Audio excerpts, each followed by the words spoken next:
Good day. Today is Wednesday, 14th January 2026. And before I proceed with this program, let me remind you again to tick the like button and to check your subscription to this channel if once you watch this program or whatever part of the program you want to watch, you decide that you like what you've heard and you wish to indicate that fact. Now, briefly, over the last 24 hours, we've had further claims from the Iranian authorities that the situation inside Iran has now stabilized and that calm has returned to Iranian cities. Now, one official who's been saying this and who's been very busy over the last 24 hours is Iran's foreign minister, Abbas Araghchi. He has spoken to the foreign minister of Turkey, foreign minister Fidan. He's also spoken to the foreign minister of the United Arab Republics, United Arab Republic, Sheikh Abdullah bin Zayed Al Nahyan, and I gather that he's been in touch with many governments around the world, friendly governments, and I would not be surprised if at some point over the next few hours we learn of conversations he's also had with the foreign ministries of China and Russia, just to say.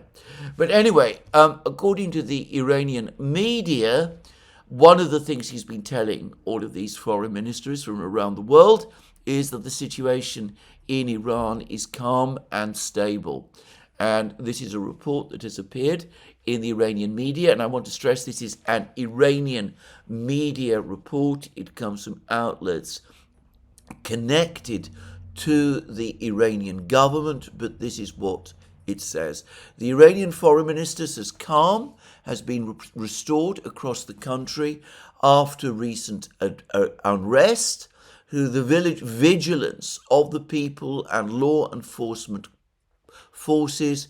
Calm has been established, Abbas Araghchi said on Wednesday, that is to say today, referring to recent protests that he said were initially peaceful but later turned violent. Araghchi made the remarks during a telephone conversation with Sheikh Abdullah bin Zayed Al Nahyan, Deputy Prime Minister and Foreign Minister of the United Arab Emirates. And we then go on to read that Araghchi reiterated that public awareness and the actions of security forces had led to the restoration of order. Provocative statements by US officials constituted clear interference in Iran's internal affairs, and Araghchi stressed the determination of the people of Iran to defend national sovereignty and security against any form of foreign hostility or intervention. So that comes from the Iranian authorities. But if you read carefully the Western media, which, by the way, I do, you find squirreled away in many articles now, admissions that the situation across Iran is indeed stabilizing. I'm not going to use the word calm. I suspect that there is intense tension across Iran at the moment, and apparently considerable shock at the extraordinary level of violence that has been seen over the last week. But at any rate, the situation is once again orderly. Now, after I made my program yesterday, sometime after, I received an email from a viewer who was, as he said, surprised about my comments about the stabilization of the situation in Iran. He pointed out correctly that this went against the narrative that was appearing across the media in the West, and, well, he challenged me for sources. And in fact, and by coincidence, this email came just as I was reading an article in the Financial Times which contained this statement: a degree of calm has since set in across the streets of Tehran, at least by day. The city's congested roads have filled with traffic, with residents emerging from their homes to buy provisions, do banking transactions, and go to work. The article does add caveats. It says that state hospitals are operating at full capacity. I will say something about the hospitals shortly. While police and intelligence services have warned families to keep young people off the streets, residents who venture out in daylight rush home in the evening, fearful that even sporadic demonstrations could escalate into renewed bouts of mass violence. Notice the word sporadic demonstrations, which should be taken as a further admission that protest activity has significantly declined, at least in Tehran.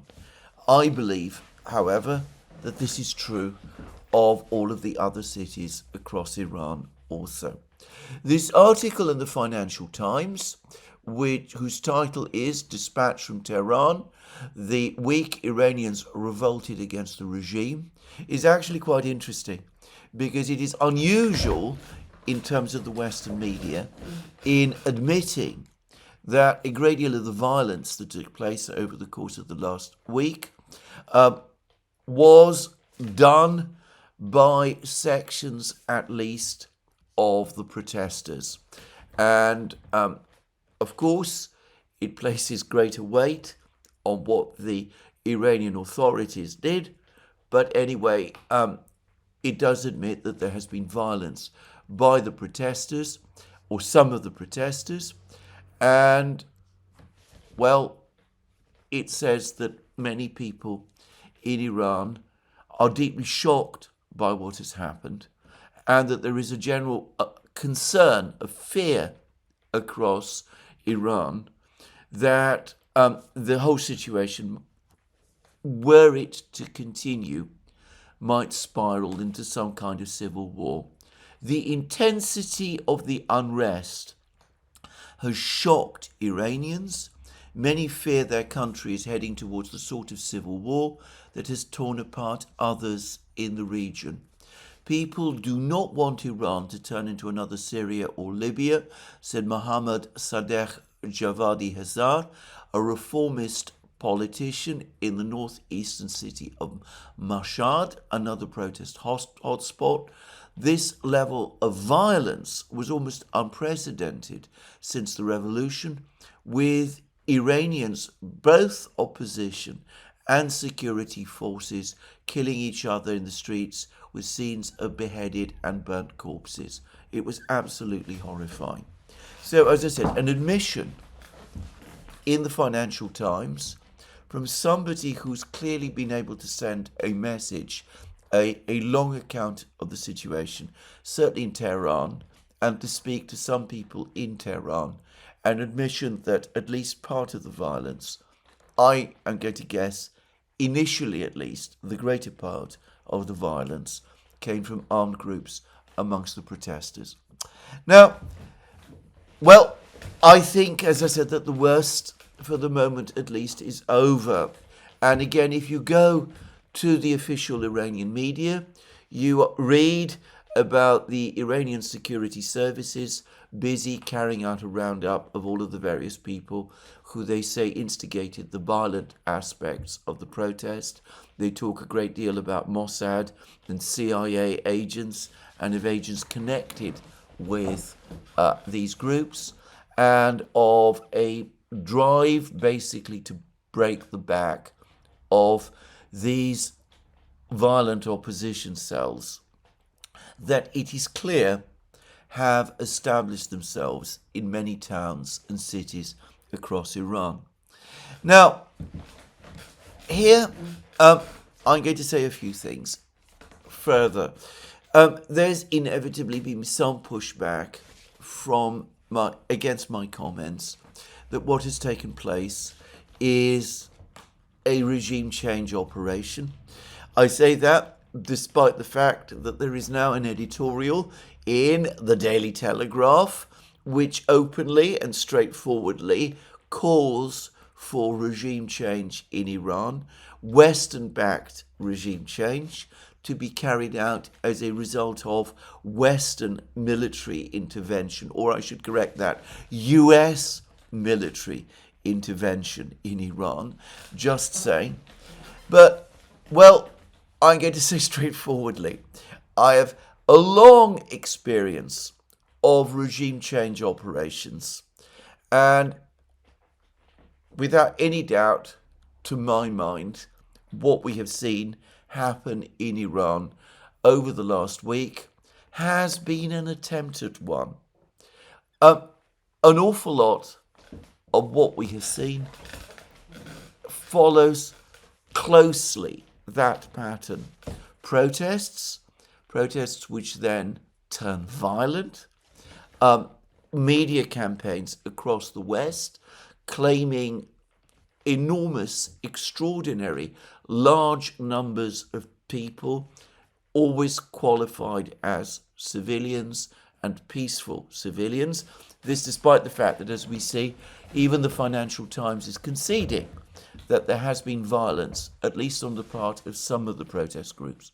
Anyway, enormous, extraordinary claims of killings and deaths across Iran, which the President of the United States, Donald Trump, in comments which have not received the degree of attention that they should have done, has admitted cannot be verified. Donald Trump said yesterday that he's not been able to get a single accurate figure for the number of protesters who have been killed. He believes it is a lot, but he doesn't know the exact number. And again, this has been the consistent pattern. And one needs to be extraordinarily careful about these reports. Many people have died. Of that, there is no doubt at all. The Iranian authorities admit it. There is no reason to dispute it. But one should be very wary of adopting the figures.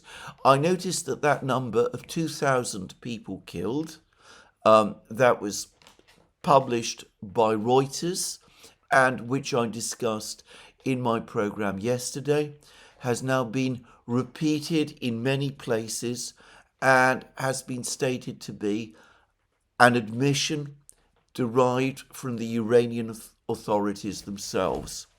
I said in my program yesterday that I did not find it an implausible number, but I did point out that it appears to be sourced from one single Iranian official who spoke to Reuters anonymously.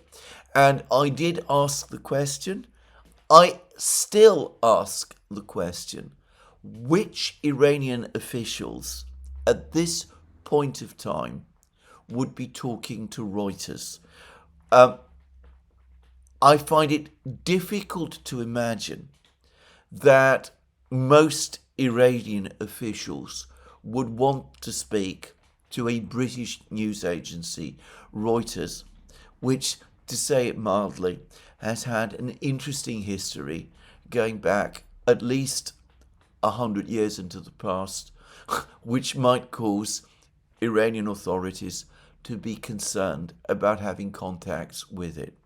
So, one anonymous report by one Iranian official published by Reuters, and we see the figure of 2,000 then start to spread right across the media. And of course, others then jumped in, and we got much higher numbers appearing. 12,000, I saw. 12,000 people killed. 28,000 people killed was another report. To repeat again, the President of the United States, Donald Trump, who is certainly better informed about these things, or one would like to believe is better informed about these things than anybody in the West, says that he doesn't know and that he has been provided with all sorts of figures and that he doesn't know which are the correct ones and which are the accurate ones. He believes that a lot of people have been killed, but he does not know the exact number.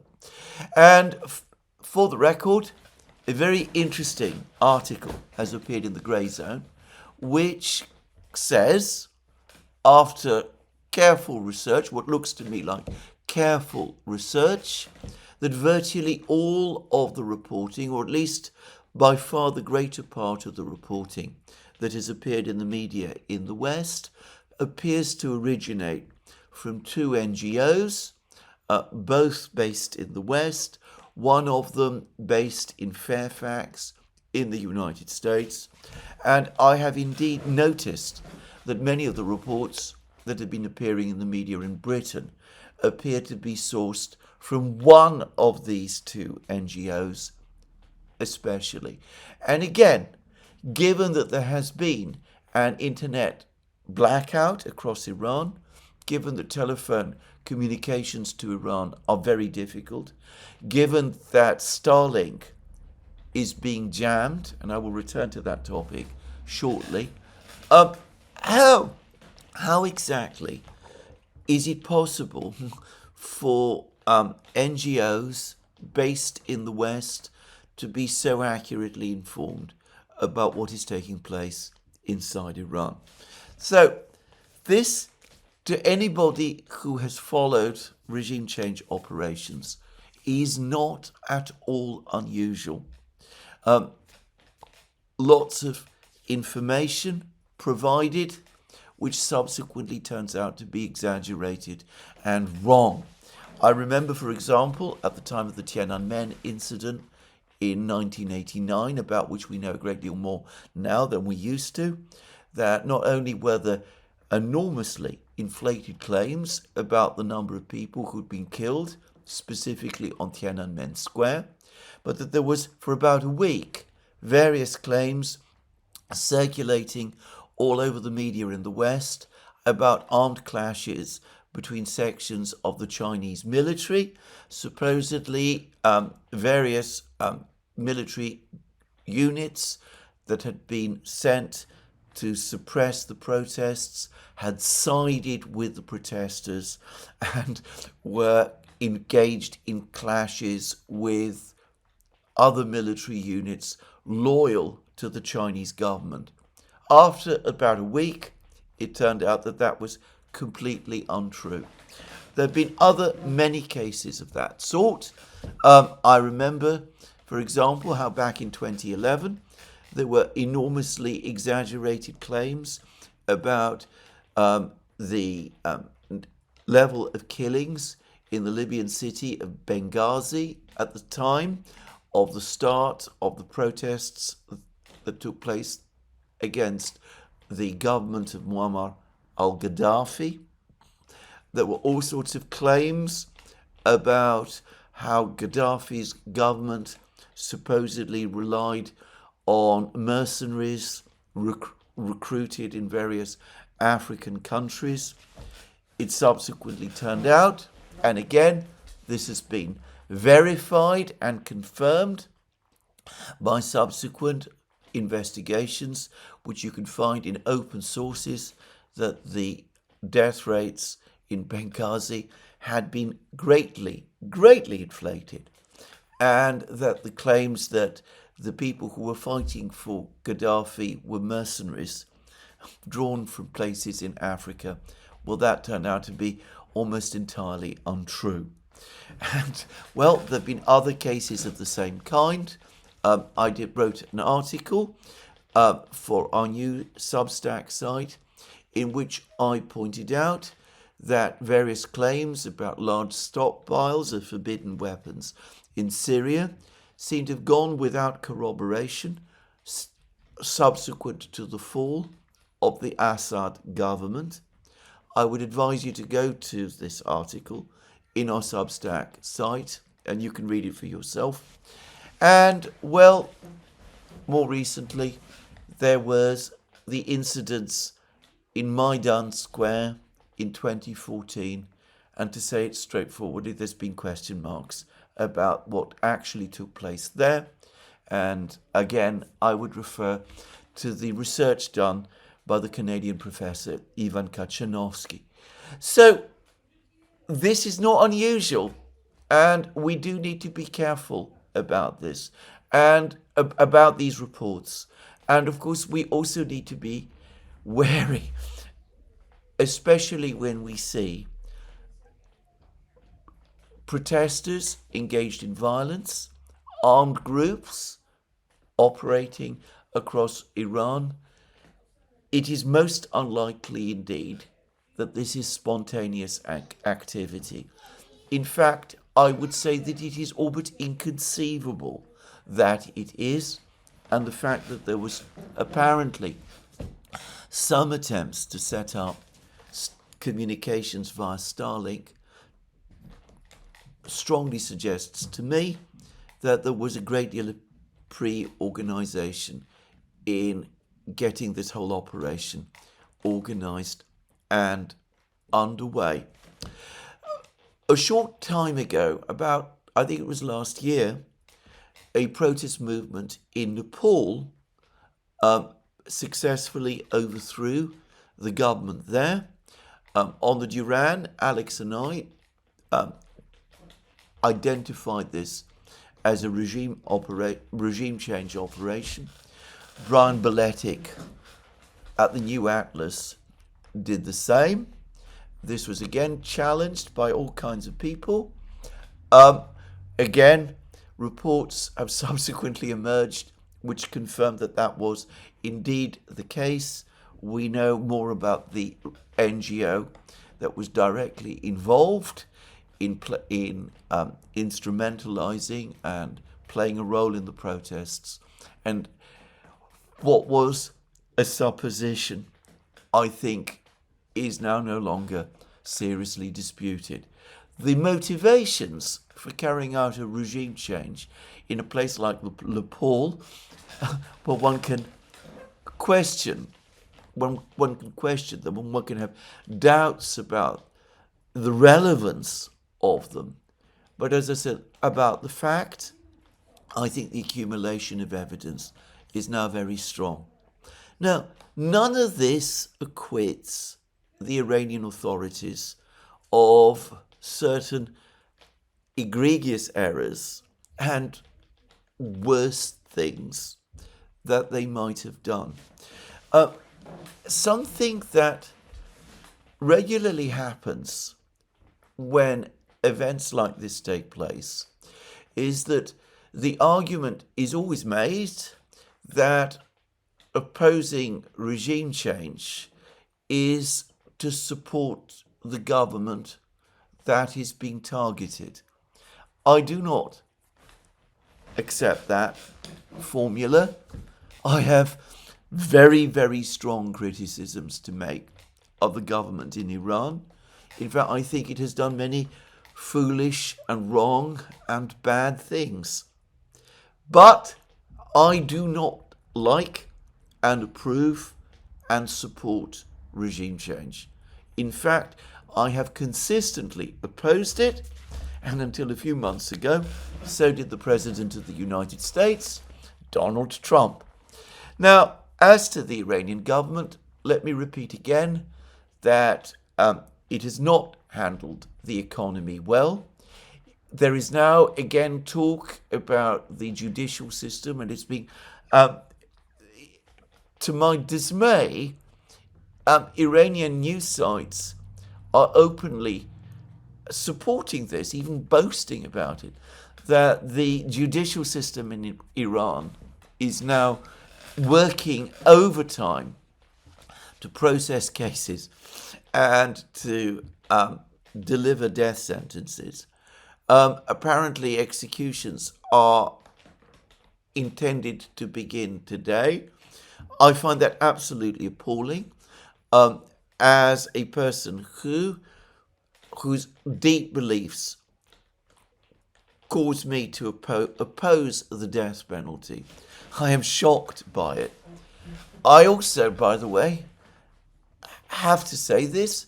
I think this is completely the wrong thing to do in this sort of situation. I think it will intensify the tension and aggravate the crisis in Iran.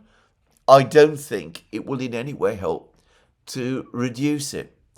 And, well, there are many, many other criticisms of the political system in Iran which can be made. I do wonder to what extent people who are basically religious scholars are suitable people to run the complicated economy of a very sophisticated society like Iran. And I do wonder also whether putting them in the position that they are in is really the right way forward for a country as sophisticated as Iran has now become. But these are questions that Iranians themselves must answer. And I don't believe that external interference or attempts to achieve regime change are the right ways to answer those questions. Those who may have the same misgivings as I do, but who insist on Western-backed regime change, what they are doing is that they are answering Iranian questions on behalf of Iranians, even though they are not themselves Iranians. And to me, frankly, that is a wrong and frankly terrible thing. Anyway, there it is. Let's put all this aside. Let's focus instead on what is going to happen next. As I said, it does look for the moment as if the situation in Iran is stabilized, that the government is firmly in control, that its security forces are indeed firmly in control, that stability has been returned to Iranian cities, that the blackout, the internet blackout, remains very much in place, and it's clear that the government itself has been shocked about what has happened, as is much of Iranian society. Now, I am going to suggest that it is not just the Iranian government that has been shocked by what has happened. I believe that Western governments, mostly the American and British governments, but also some European governments, Germany, France, are probably shocked as well.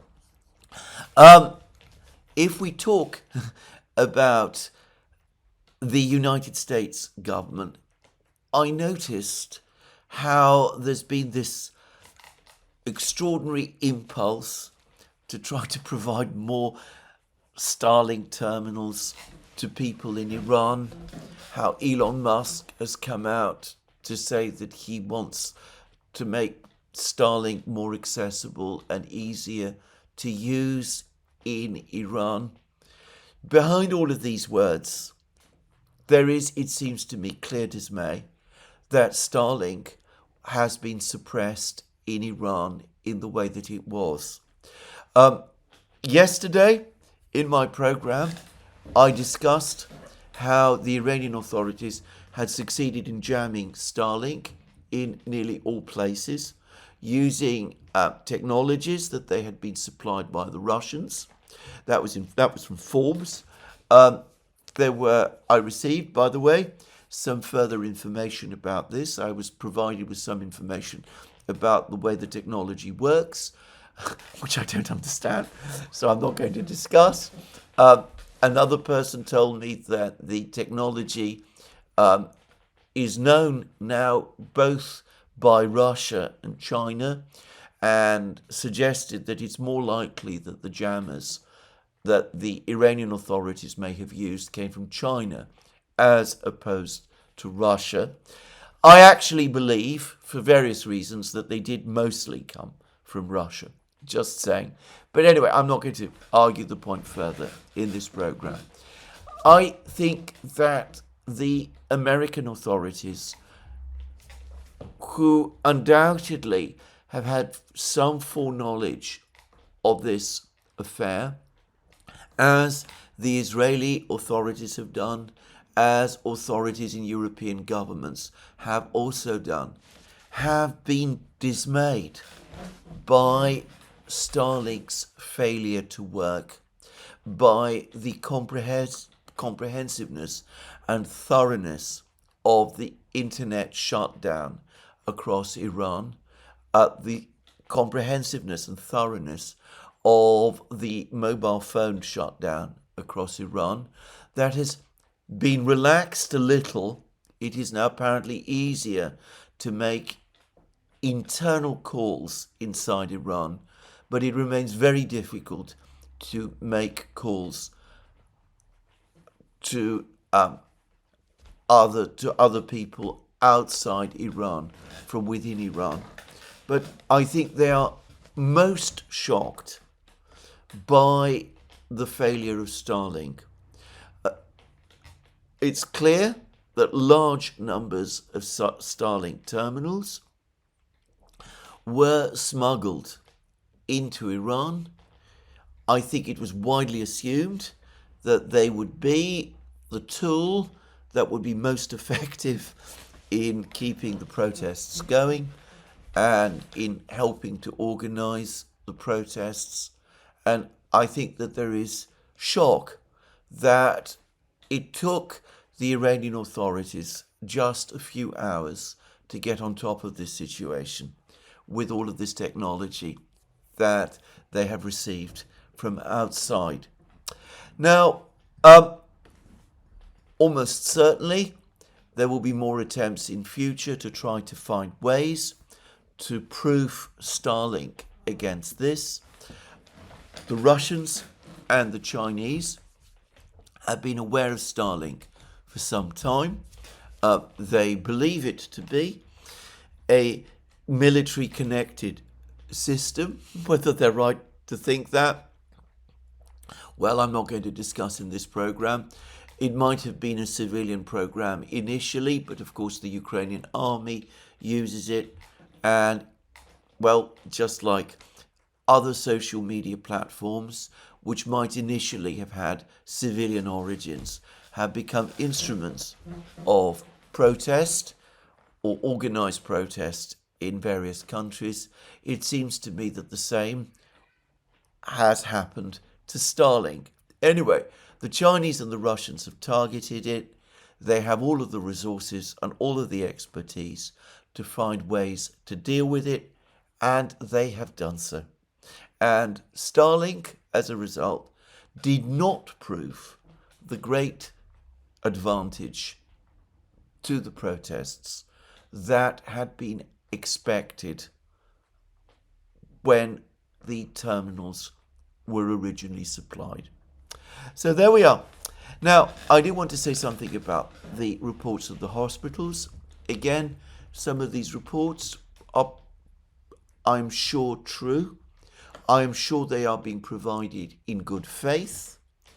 But it's worth pointing out that, again, the number of people who are providing this information from the hospitals appears to be very small. And in a country of 90 million people, one cannot say how representative their information altogether is.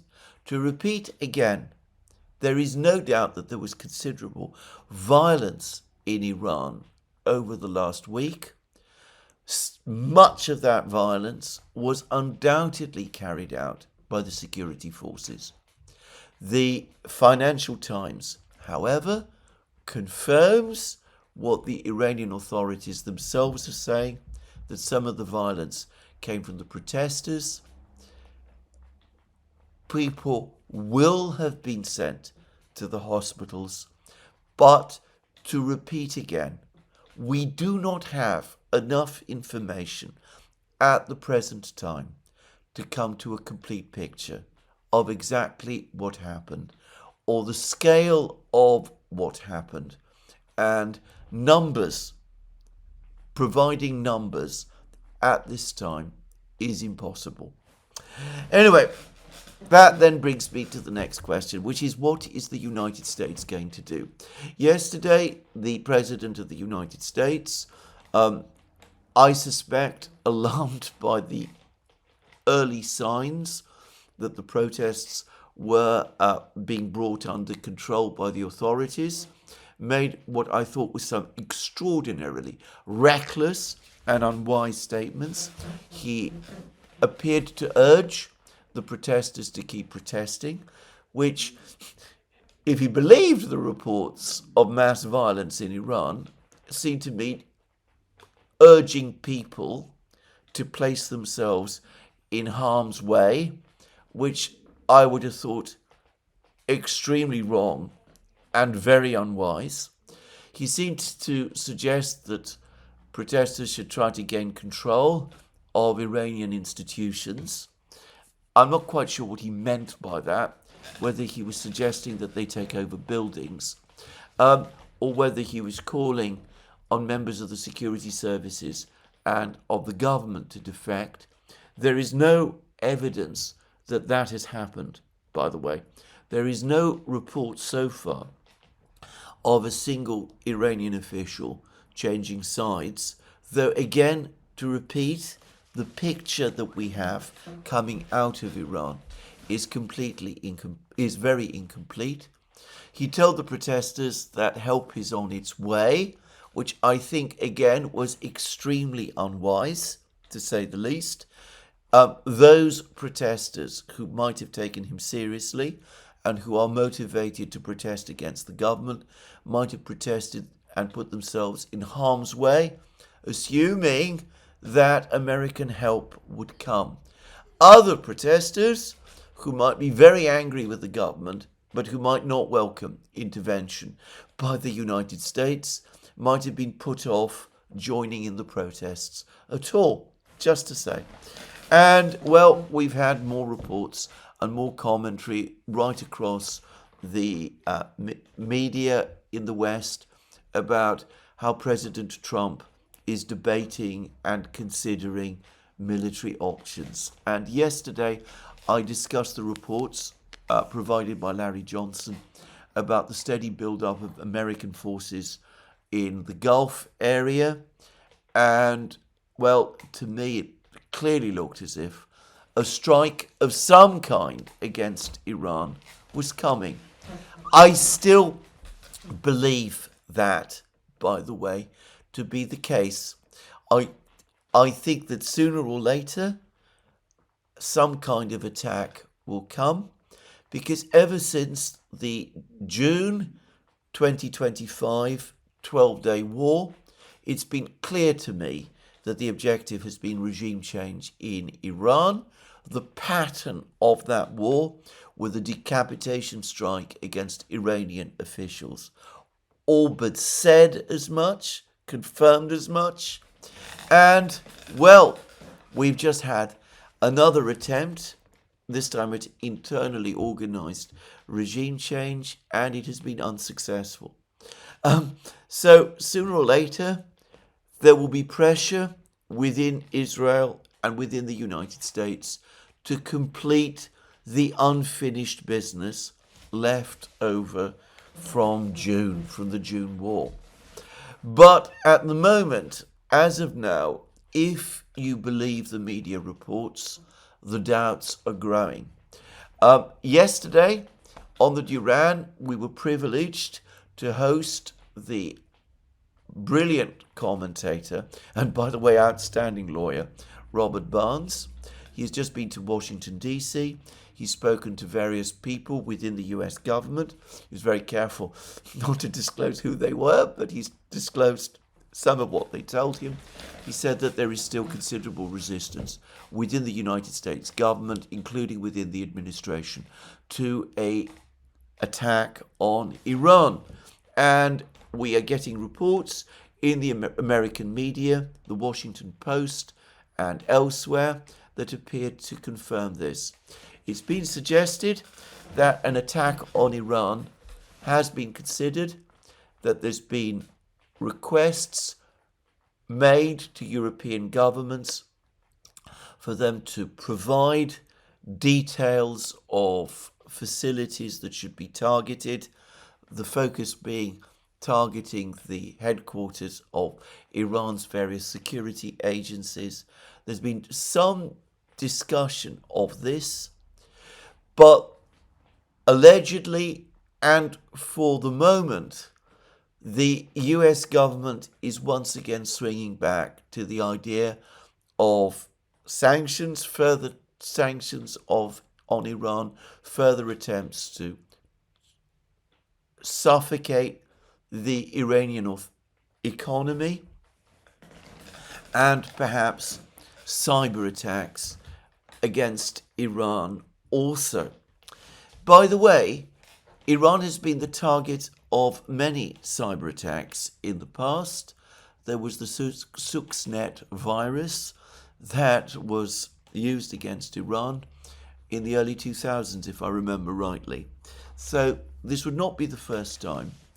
And it seems to me that since we now have clear evidence that the Iranians are getting help from their Russian and Chinese friends to jam Starlink, there is every reason to suppose that they're also getting help from their Russian and Chinese friends to counter cyber attacks also. What might have been a very easy thing to do 10 or 20 years ago might not be as straightforward now. Just saying. Anyway, coming back, there's reports this morning that the Gulf states, Saudi Arabia, Oman, Qatar, and the UAE, have advised the United States, have in fact not just advised, but have strongly urged the United States not to conduct a military attack on Iran at this time, that this might disrupt the oil market, which is an implicit warning that it might lead to the closure by Iran of the Straits of Hormuz. And as we see, one senior Gulf diplomat, the foreign minister of the UAE, has now spoken to the foreign minister of Iran, Abbas Araghchi, and it's likely that there will be others. So apparently the doubts are growing, and supposedly there are also questions about what might happen if there were an attack. It might lead to a strengthening of the current government. It would be a humiliating embarrassment for the United States if a war was conducted intended to lead to a regime change in Iran, but that objective was not achieved, and the war was seen to be unsuccessful, especially if Iran were to retaliate. And there are also some wise people.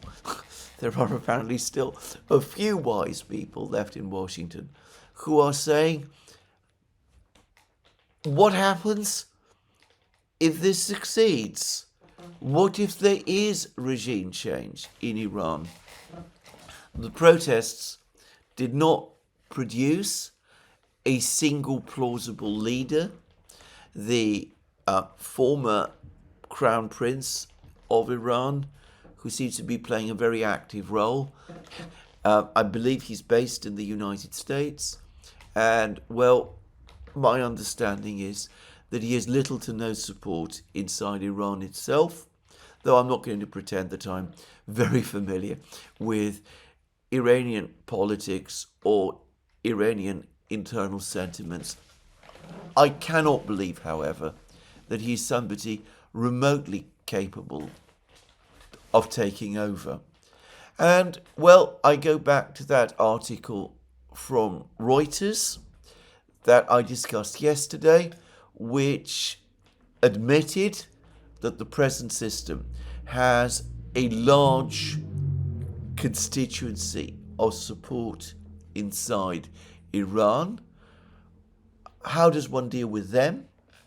And how if the regime were to collapse, would one deal with the very, very large internal security forces, the Revolutionary Guards Corps, the Basij militia, people who are deeply committed to the survival of the current system and who might very quickly reformat themselves into some kind of armed opposition. And of course there are the internal fissures within Iran which might also lead to prolonged violence and instability and fragmentation, and it's very difficult to see how any of that would ultimately benefit the United States. So anyway, there are the words of caution and warning circulating in Washington. I believe that this is indeed the case. And besides, it's apparently also been pointed out that despite the deployment of military assets to the Gulf over the course of the last month, there are still nowhere near enough, and that a very significant part of the US fleet, which might have been expected to be deployed to the Persian Gulf at this time in order to back up any threats that the president is making, is currently tied up in the Caribbean, where the Venezuelan operation remains ongoing and is still very far from any resolution. This last point, by the way, is perhaps an indication, a further indication of how overextended the US military has become. It cannot be strong everywhere at once. Deploying powerful naval forces to the Caribbean has made the US naval posture in the Middle East and in the Gulf weaker than it might otherwise have been. And by the way, going back to an earlier topic that I've discussed in recent programs, this fact also, it seems to me, caused them to further doubt the viability of an operation to track down tankers belonging to the Russian merchant fleet, the shadow fleet, as it was once called. The United States probably no longer has enough naval assets to dissipate its strength chasing these tankers all over the world in the way that has been suggested. Or, well, perhaps more accurately, it can, but it would not be a wise use of those resources. Anyway, despite all of these doubts and concerns and pushbacks that we see, I myself have no doubt that a strike against Iran at some point over the next few weeks and months is going to come. I don't think that it has been called off entirely. The neocons, or perhaps more accurately, the people who have long hankered for a war with Iran and the forcible overthrow of the regime there through regime change and whatever, have now tasted blood, and they're not going to go away. Whatever this latest protest wave has done, it has strengthened their narrative that the government in Tehran is very unpopular, and that Iran is basically a house of cards which can be knocked down easily and quickly. I have said many times, in fact, it's a comment of mine that has gained wide currency, that these people do not have a reverse gear, sooner or later, the history shows they will get their way. So, for the moment at least, we're looking at a stabilization. The President of the United States seems, as of today, uncertain what to do and listening to divided councils. But even if this stabilization in Iran continues, as I have been saying, ever since the June 2025 12-day war, a renewal of the attack on Iran is coming, and we must look forward to a deepening of the overall crisis in the Middle East. Anyway, this is what I wanted to say about the situation in Iran. I'm now going to turn to a discussion of the situation in that other great area of crisis, which is Ukraine. But I would say first that there were reports circulating yesterday, that in Venezuela, the director of intelligence, or it might have been the deputy director of intelligence, I'm not quite sure which, has been arrested by the Venezuelan authorities.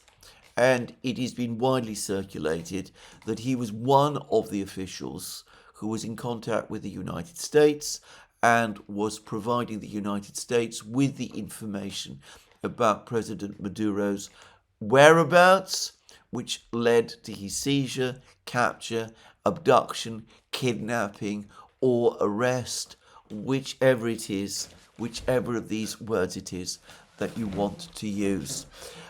I would again refer you to anybody who wants to know more about all of this to the fascinating live stream we had with Robert Barnes yesterday on the Duran, in which he discusses the politics of that affair in detail. Let me now return to the topic of the conflict in Ukraine. Well, this morning Bloomberg is reporting that after weeks of the whole peace process, if I can call it that, negotiating process being put on pause, the duo of Witkoff and Kushner are planning to fly to Moscow to meet with Vladimir Putin. So we're going to get another trip at some point, maybe in a week's time, to Moscow, another trip to Moscow by these two people. There'll be another 5-hour meeting with Putin. They will present to him whatever proposals it is that they're bringing with him. Putin will do what he always does. He will listen to them politely. He will say, well, this part perhaps starting to move in our direction, but all of the other parts we are not happy with. My own sense, in fact not my sense, the reports I am getting is that there are more and more Russians who are becoming absolutely fed up with this whole enterprise. And the drone attack on Novgorod, which everybody in Russia believes, I'm sure correctly, was a drone attack on Putin's Valdai residence, for most people there was the final straw. There was a lot said last year about how Putin was supposedly stringing Donald Trump along. I pushed back against that at the time.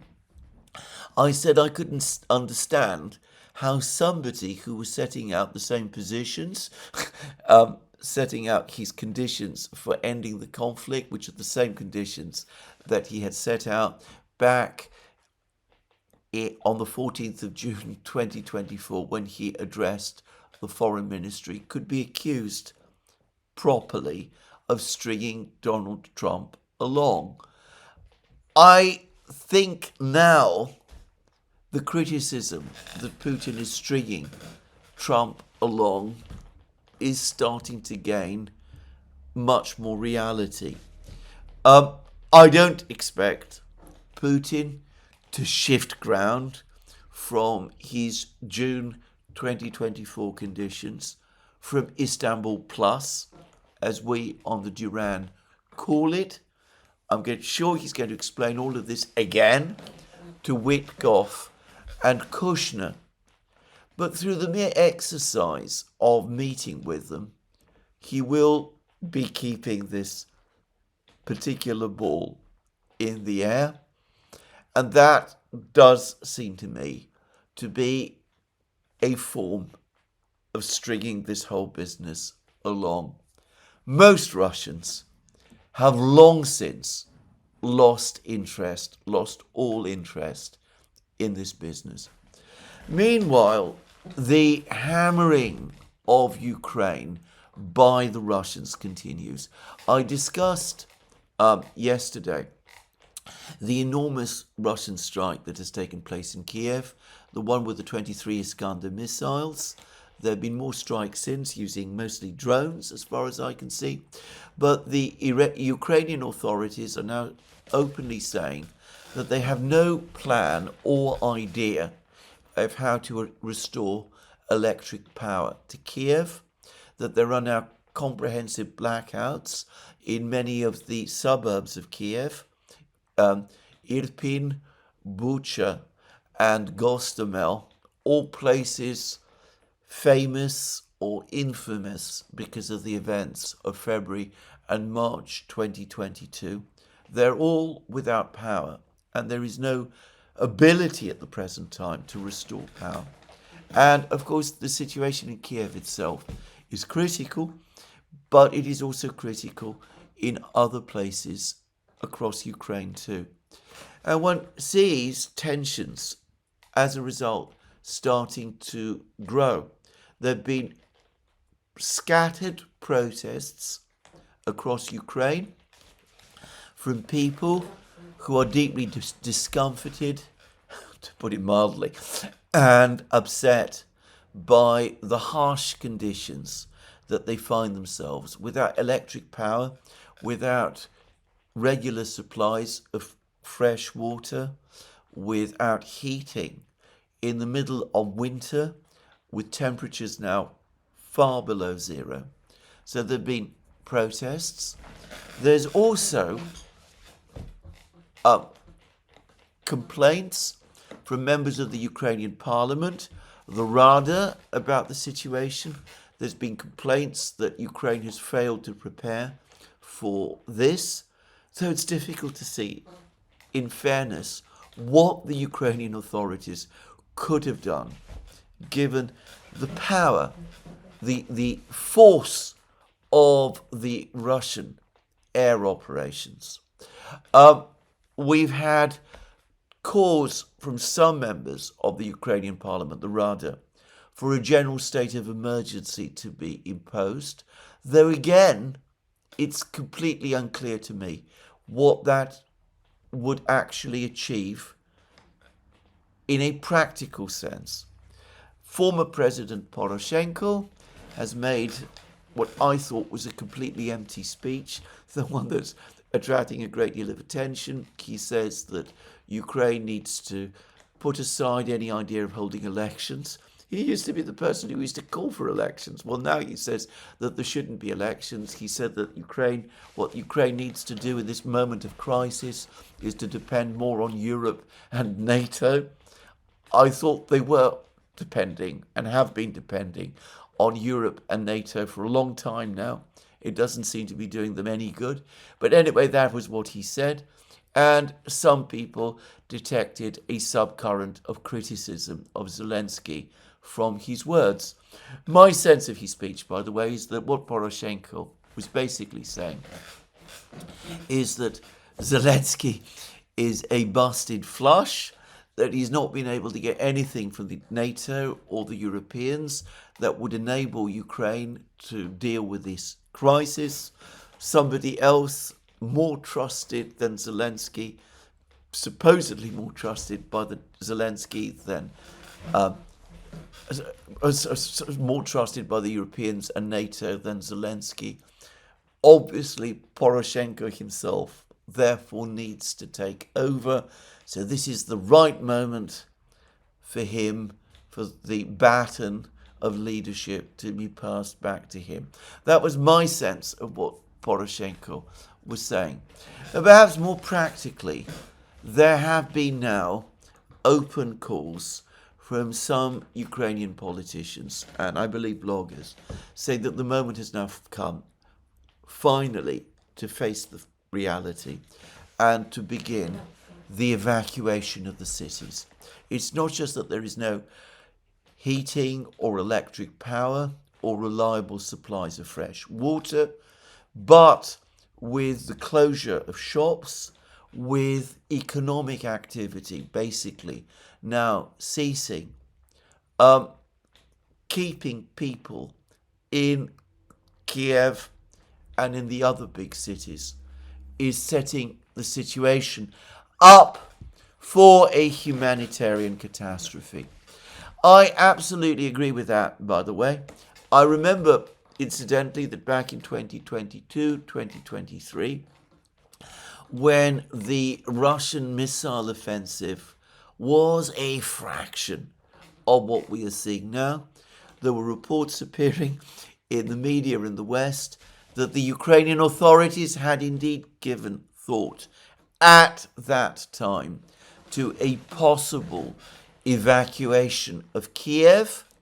I have previously spoken in earlier programs that they seem to be in no hurry to do that this time, which calls into question whether those claims from 2022, 2023 had any reality to them, or whether they weren't instead being made in order to impress the West and to win over support in the West.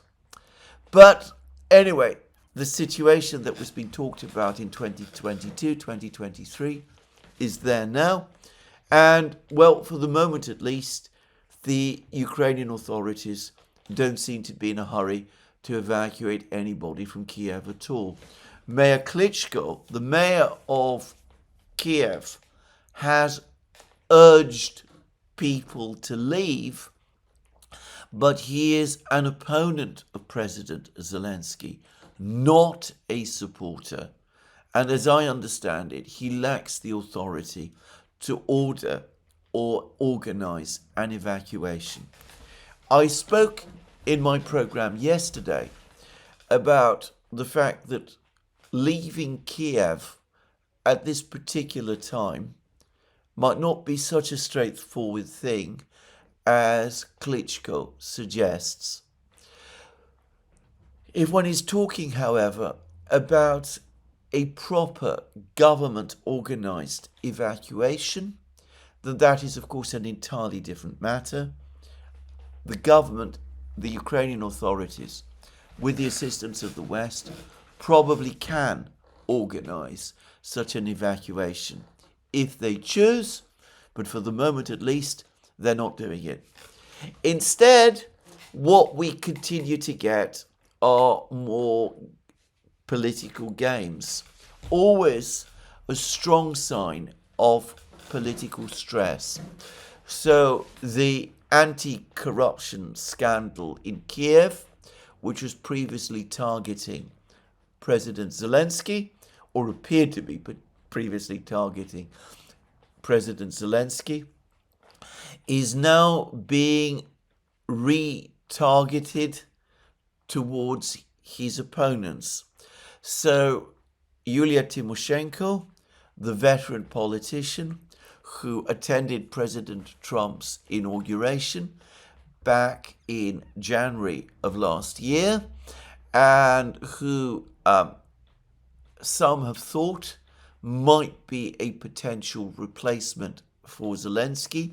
She now is under investigation and has been charged with attempting to bribe Ukrainian MPs. Something which, by the way, I strongly suspect, given her history, is true.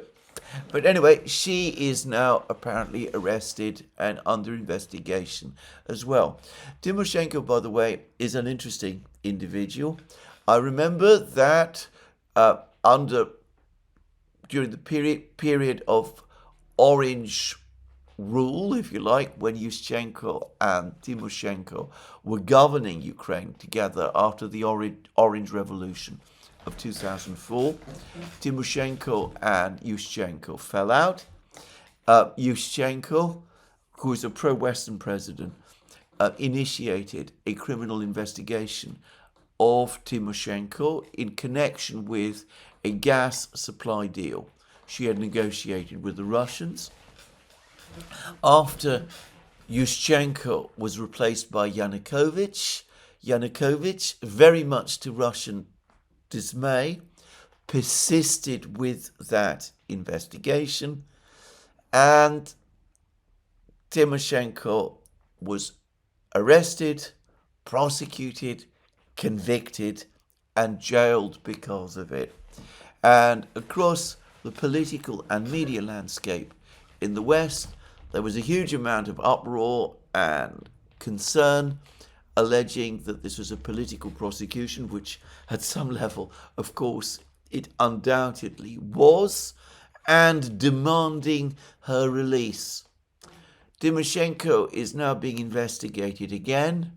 Probably, as I said, there is some truth to the charges. Nonetheless, again, it is obviously a political investigation. And I notice that nobody in the West is saying anything or is even reporting this affair, this incident. Meanwhile, the Russian army continues its advance. There's been further Russian advances in the area, in the western area of the Zaporozhye region. The Russian encirclement of Orekhov continues. The Russians themselves, or at least Russian bloggers, are claiming that the Ukrainians are doing what they always do, trying to conduct more counterattacks in the Gulyapolye direction. There has been apparently significant advances by the Russian army north of Pokrovsk. There's been reports that the Russians now are indeed close to clearing the village of Grishino, northwest of Pokrovsk, and there's been more footage which appears to confirm that the village of Shakhova, northeast of Pokrovsk, is under Russian control, and that the Russians are expanding their positions there.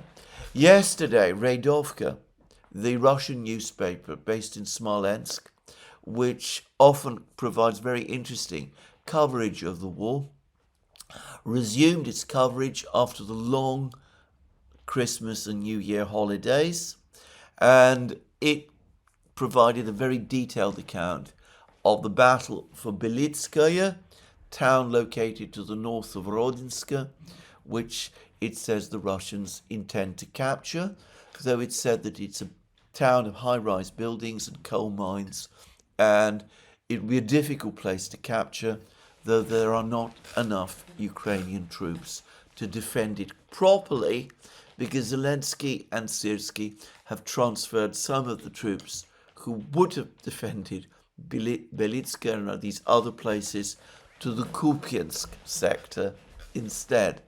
Well, that's an interesting account of the battle, but we'll see.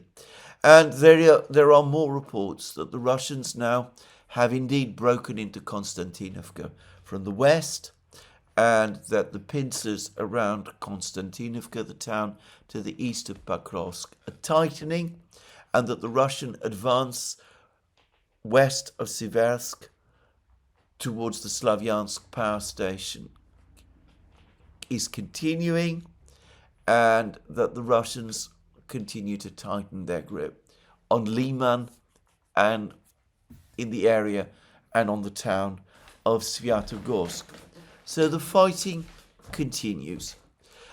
The sense of crisis in Ukraine deepens. But European governments continue to be in their long haze.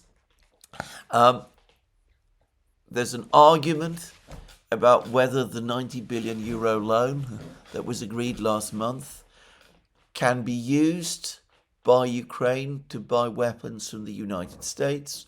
France is insisting that the only weapons Ukraine should be allowed to buy with the money from that loan are weapons made in Europe, mostly, I'm guessing, by France. Just saying. And apparently there's a quarrel about that. The interesting thing about that quarrel is that it confirms my suspicion of yesterday, that the 90 billion euros has not yet been provided to Ukraine. There is talk about doing so, but the actual loan has not yet been made. And, well, Kaja Kallas says that there's going to be another 20th sanctions package. The previous 19 sanctions packages were not enough, but we must somehow intensify, tighten the grip on the Russians, and where 19 previous sanctions packages were apparently unsuccessful, well, perhaps the 20th will succeed. These are the illusions and the fantasies which continue to hold strength in Europe. Meanwhile, the Russians continue to bombard Odessa. They released more footage of attacks on merchant ships in and entering and exiting the harbour of Odessa. Odessa is essentially now cut off to maritime traffic. The Ukrainians have been conducting attacks of their own on shipping in the Black Sea. They've attacked 3 tankers carrying oil from Kazakhstan that passed through the port of Novorossiysk. The Kazakhs are going to be absolutely furious about this, and I'm sure there's going to be furious complaints by them, both to the Ukrainians and to Ukraine's Western friends. Though the Ukrainians are unlikely, or so it seems to me, to pay much attention to any of this. As to these attacks by the Ukrainians on shipping in the Black Sea, I have absolutely no doubt that at some point in the next few weeks and months, the Russians will find a way to deal with it. I'm not going to try to guess what that will be, what it is exactly that the Russians will do to protect ships, merchant ships, trading with Novorossiysk in the Black Sea. But I suspect that by the end of the winter, the ships will be largely protected. The same will not be true of ships trying to enter and exit Odessa. I said that there is a political crisis in Kiev underway, that there's dismay and shock about the disastrous situation. But I notice again the one big absence.